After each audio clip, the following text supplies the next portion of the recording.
Hello there, good evening, and many thanks for joining us on Rwanda Television tonight. Happy last Friday of the year 2022, and as you continue enjoying your festive season and holidays in general, we wish you a safe and thank you for joining us. Now, this is what is coming up on edition tonight. Rwanda has expressed concerns of the continued illegal detention of its citizens in the DR Congo, parading them before the media and falsely branding them as spies.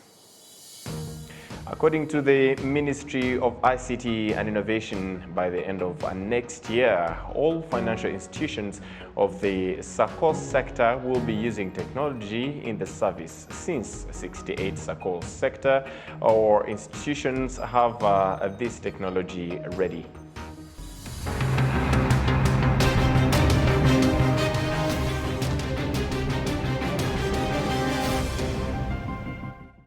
We are glad to have your company tonight. Coming to you straight from the heart of Africa, Kigali. My name is Sam Kalisa, and kicking it off tonight, the government of Rwanda has issued an announcement noting that just days after the UN group of experts identified a troubling rise in ethnic violence and hate speech directed against Rwandans, Rwandaphones and the Congolese Tutsi community by DRC officials, military officers and civic society leaders. This week's press briefing by the DRC's Deputy Interior Minister Jean-Claude Molipe Mandongo represents a truly alarming escalation in xenophobia and public incitement to violence.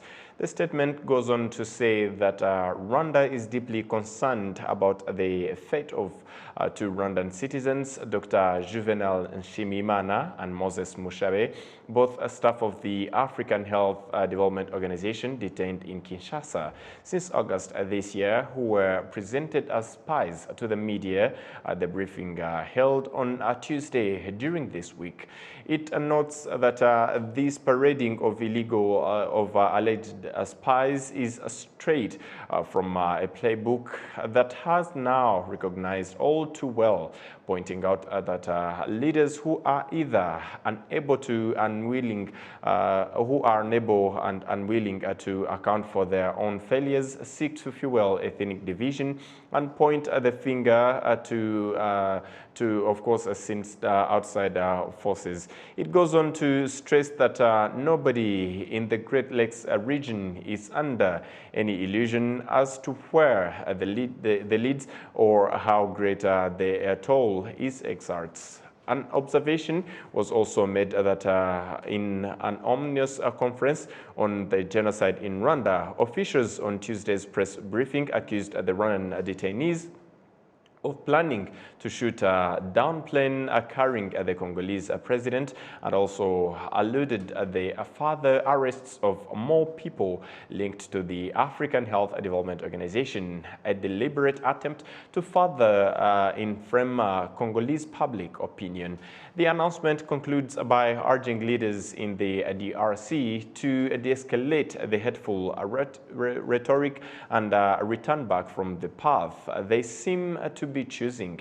It also calls on the international community, including those who insist on DRC's according leaders, take note of the hold of DRC officials accountable for the escalation. It is also worth noting that Rwanda's Ministry of Foreign Affairs has officially protested the arbitrary arrest and detention of the several Rwandan citizens in DRC and requested the unconditional release. In two notes, verbals of the 4th of November and 7th of December this year, Rwanda protested the arbitrary arrest of and detention of Dr. Juvenal Nshimiyimana and Moses Mushabe, both staff of the African Health Development Organization, and called for their release. Mr. Mushabe is reported to be seriously ill and in need of medical attention.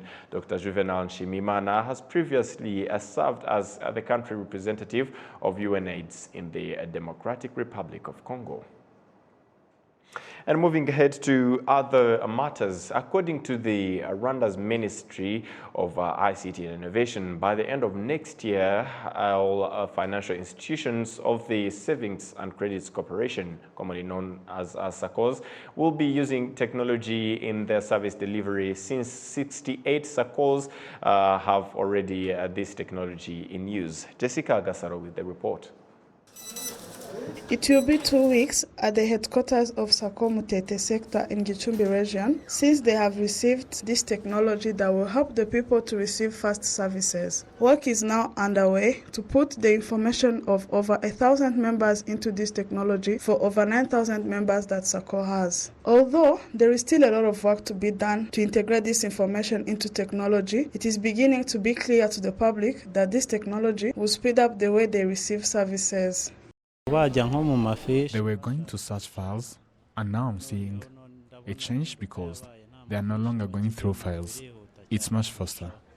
If my phone was able to work with the bank to the point where I'm sitting,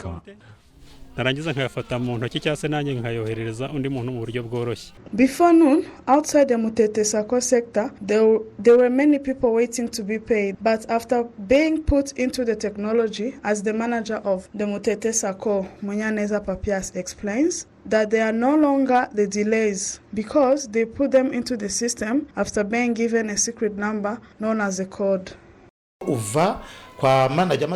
From the manager's office, after confirming the code, you go back to the customer care and he will give you the code and put it in the booklet.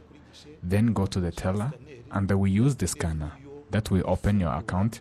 When you get to the teller, that's why the customers told you that it's still slow. But next time, the person who finishes using this technology will tell you how fast it is and how the good results are.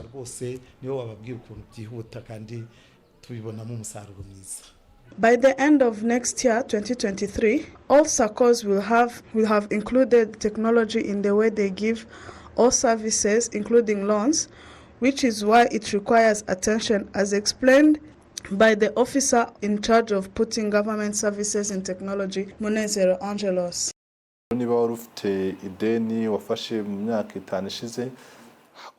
If you had a loan that you took out in the last 5 years, you should be careful to put information in the system, how you've been paying the loan. Wherever you go to SACCO, and you'll be able to receive this service to get all that information into the technology, including making sure that the information is correct, so that SACCO users can benefit from SACCO's technology. Currently, there are 68 SACCOs that have been equipped with the technology out of 416 SACCOs across the country. These SACCOs include 35 from Kigali City, 21 from Gicumbi District, and 12 SACCOs from Ruavu District. The Ministry of Finance and Economy Planning confirms that by the end of February 2023, 17 SACCOs in the Nyamagabe region and 14 in the Rwamagana region will be digitalized. Jessica Agasaro, RwandaTV News. There are some of the parents who say that family planning produces good results for the family and makes the development of the country faster. Doctors explain the methods used for family planning and say that men participate in this service at a younger age than women. And we'll come to this later. Members of Peace and Love Proclaimers, PLP, emphasize that this organization has become a cornerstone in their lives through capacity building and several trainings which were provided by this organization. These came as on Thursday, PLP celebrated 15 years of existence. Adam Squizera with the report. Chuahiro Alphonse from Chichichiri District, Busanza sector, is one of the youth who was helped by the PLP organization in his high school journey. I knew it when I was in primary 2. I knew them that time while they were seeking needy kids. That's when I knew them. Since then, they helped me from primary up to secondary schools.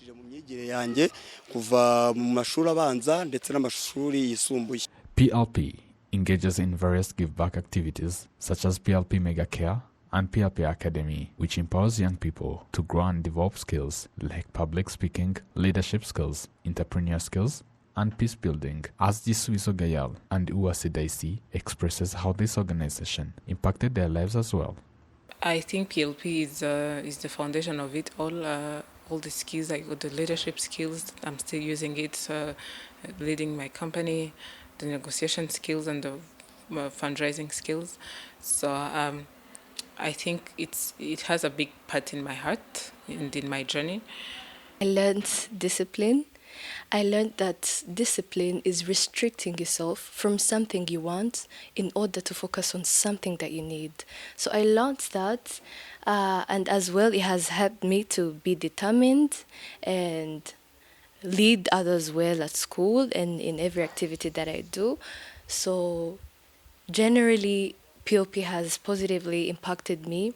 Walk to Remember is a commemorative walk which brings together young people from all over the world to end massacre atrocities, which takes place every 7th April. Shema Naswilo, the executive director of PLP, notes down the achievements of PLP in others 15 years ago. We are also proud that PLP has been able to nurture young people in terms of being good leaders. We have members of PLP who are in senior levels leadership of the government. We have members of PLP who now run different big companies here in Rwanda. PLP is a youth-led organization founded on 16th July 2007, and its mission is to establish a positive change in the world through unity, peace and development. Adam Squizera, RTV News. Moving ahead, the Rwanda Standards Board is urging industries to put effort in obtaining quality assurance certificates, as it is the key to growing to international markets. This has helped people in the industrial sector to grow locally and internationally. Betty Motoni with more. Manebo industry operating in Bugesera district processes different types of cooking oil. When it started in 2016, it had a capacity of processing 15 tons per day. After receiving quality assurance, its operation expanded and they started producing 30 tons of cooking oil daily. Quality certificates we get from FDA and RSB, these have helped us in a tremendous way, whereby we have managed to improve the quality of the oil based on the quality standards by the government and international standards, and this has helped us to penetrate the market throughout and across borders. We have extended to Congo, and we are extending to Uganda. We send oil to Nyagatare, the borderlines of Rwanda, where people from Uganda come to buy our oil. Yes, so the quality standards, the certificates we get have really helped us to improve the quality. The management of Naib industry noted that next year, 2023, the industry will be able to process 200 tons of cooking oil. Amos Alalo, an expert in measuring quality of industrial products, he is in the laboratory taking different measurements. He says that the company's regular quality inspection of industry operating in Rwanda ensures that they are always ready to meet the requirements. What we do, this is the process, and we have to make what is called the QMS, Quality Management System, how we handle each and every stage. So a typical example, we are being supervised by RSB, you can see. They give us always okay whether we are doing the right thing. Rwanda Standards Bureau noted that 12 years ago, only one product had the quality assurance. In 2015, the number increased to about 150 products that received the quality assurance. And by the end of 2022, there is more than 750 products with it. Uyu munsi tuvugana muri 2022 dufite ibicuruzwa birenga 750. As we talk now, in 2022, we have more than 750 products with quality assurance from different products, from agriculture and animal husbandry, construction materials, textiles, and leather. So that shows us that the products of Rwanda are in different categories that increase the quality, and they are found in local and international markets. As you know, The key to international markets is quality. Manebo industry found in Bugesera district started in 2016 producing 15 tons per day. They can now produce 30 tons daily. And they are planning by 2023 to be producing 200 tons daily. Betty Mutoni in Bugesera district.